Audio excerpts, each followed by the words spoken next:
नमस्कार, मैं Sumant. Welcome to Kalpavriksh IAS. Day 34 है ये daily MCQ series UPSC prelims 2023 का। डेली आपके लिए हम 5 क्वेश्चन लाते हैं। जो टेलीग्राम ग्रुप है उसका लिंक मैंने नीचे डिस्क्रिप्शन में डाल दिया है, उसको क्लिक कीजिएगा। जो प्लेलिस्ट है उसका लिंक नीचे डिस्क्रिप्शन में दिया गया है। उस प्लेलिस्ट में आपको जो सारे वीडियोज़ हैं 33 वीडियोज़ हमने पहले अपलोड किए हैं, सबका लिंक वहाँ पर दिया हुआ है। पहला सवाल कह रहा है, इंडियन पॉलिटी से 86th अमेंडमेंट ने इंसर्ट किया, चेंज किया आर्टिकल को। वो आर्टिकल कॉन्स्टिट्यूशन के कौन कौन से पार्ट में थे? Part 3, part 4, part 4A। आपको पता है कि पार्ट 3 जो है वो रिलेटेड है फंडामेंटल राइट से। जो 86th अमेंडमेंट है उसमें जो बच्चे हैं उनको जो राइट टू एजुकेशन है वो दिया गया। आर्टिकल 21A ये ऐड किया गया।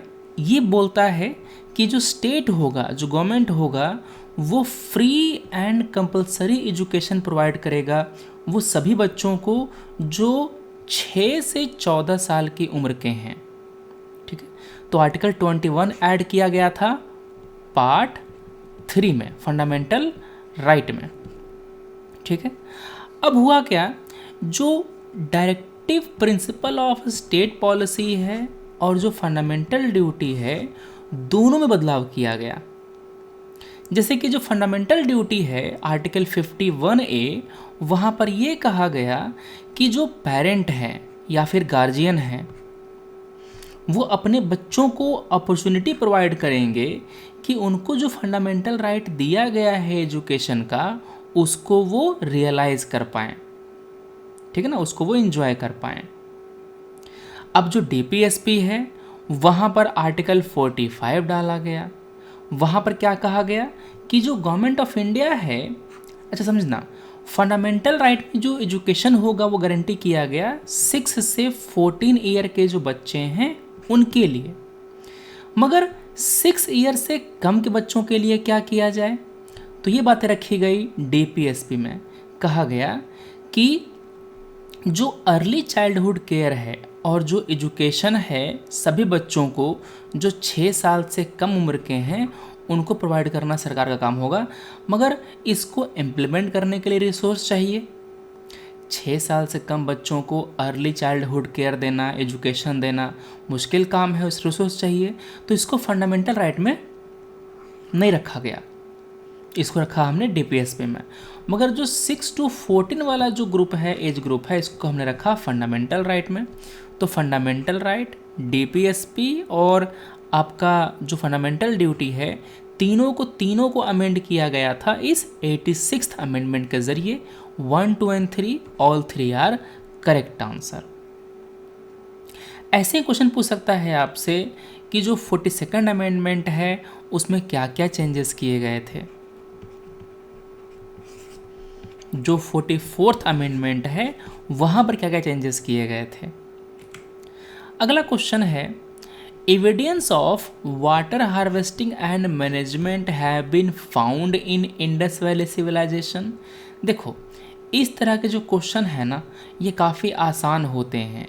यहाँ पर आपको ऑप्शंस को एलिमिनेट करना, अपन आंसर तक पहुँचना काफ़ी आसान होता है। जैसे कि समझ लो ये वाला बात, क्या आप ये प्रूफ कर सकते हैं कि इंडस वैली सिविलाइजेशन में वाटर हार्वेस्टिंग नहीं होता था, मैनेजमेंट नहीं होता था? अगर एक भी एग्जाम्पल मिल गया कि वहाँ पर वाटर हार्वेस्टिंग होती थी, मैनेजमेंट होता था, तो लाइन सही हो जाएगा। वैसे ही कह रहा है कि जो अर्थशास्त्र है, कलहन का जो राज तरंगिणी है, उन्होंने डिटेल्ड अकाउंट दिया इरिगेशन सिस्टम का। अब इस लाइन को नेगेट करने के लिए, इस लाइन को रॉन्ग प्रूफ करने के लिए आपको पूरा का पूरा अर्थशास्त्र पढ़ना पड़ेगा और बताना पड़ेगा कि अर्थशास्त्र और कलनिक राज तरंगिणी में कहीं ऐसा कोई मेंशन नहीं है सिस्टम ऑफ इरिगेशन का। तो ये मुश्किल काम है। आप जैसे कि आपने किताब पढ़ा, आपने किताब खोला, आपने एक पन्ना खोला, वहाँ पर आपको सिस्टम मिल गया इरिगेशन का। आपने क्या बोल दिया कि ये किताब बात करता है इरिगेशन सिस्टम की। मगर ये किताब बात नहीं करता।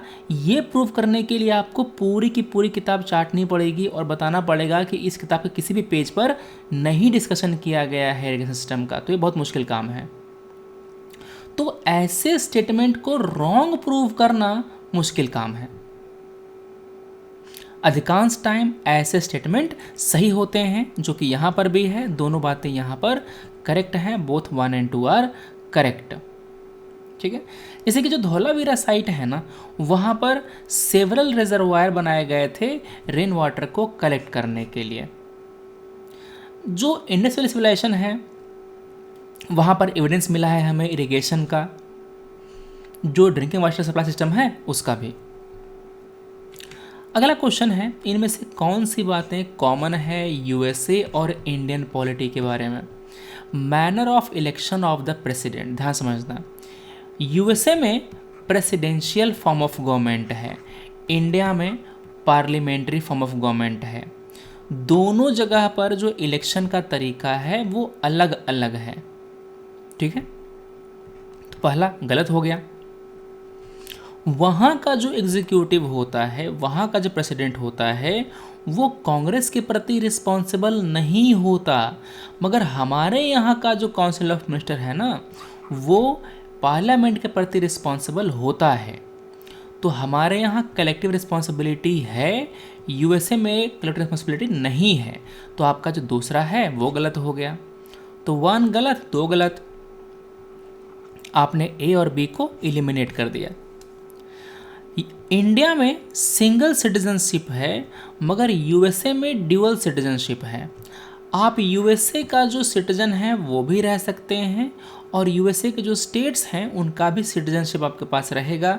तो इंडिया में सिंगल सिटीजनशिप है, यूएस में ड्यूअल है। तो तीसरा गलत हो गया।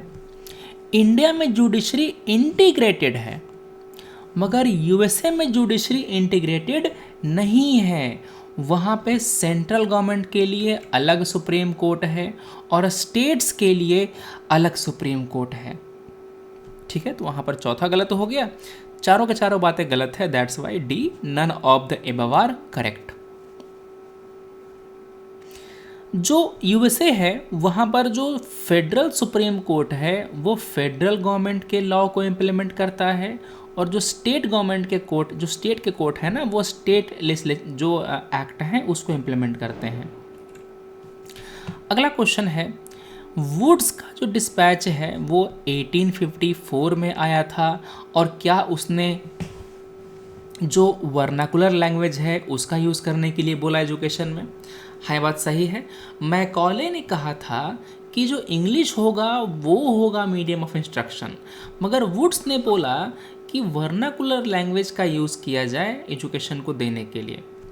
राजा राम मोहन राय ने संस्कृत कॉलेज के फाउंडेशन को अपोज किया था। उन्होंने ये कहा था कि हमें पीछे नहीं जाना है, हमें संस्कृत की ज़रूरत नहीं है, बल्कि जो इंग्लिश है, जो वेस्टर्न साइंस है, हमें उसकी ज़रूरत है। तभी हमारा सोसाइटी, हमारा इकोनॉमी, हमारा साइंस एंड टेक सब डेवलप करेगा। तो उन्होंने इसको अपोज किया था। तो सेकंड गलत हो गया, पहला सही है। ठीक है, सैयद अहमद खान ने फाउंड किया था अलीगढ़ साइंटिफिक सोसाइटी। अच्छा ध्यान सुनना, आपने जब सेकंड एलिमिनेट किया ना, तो सेकंड काटने के बाद आपका ए, सी और डी निकल गया, आपका आंसर पहले ही बी आ गया।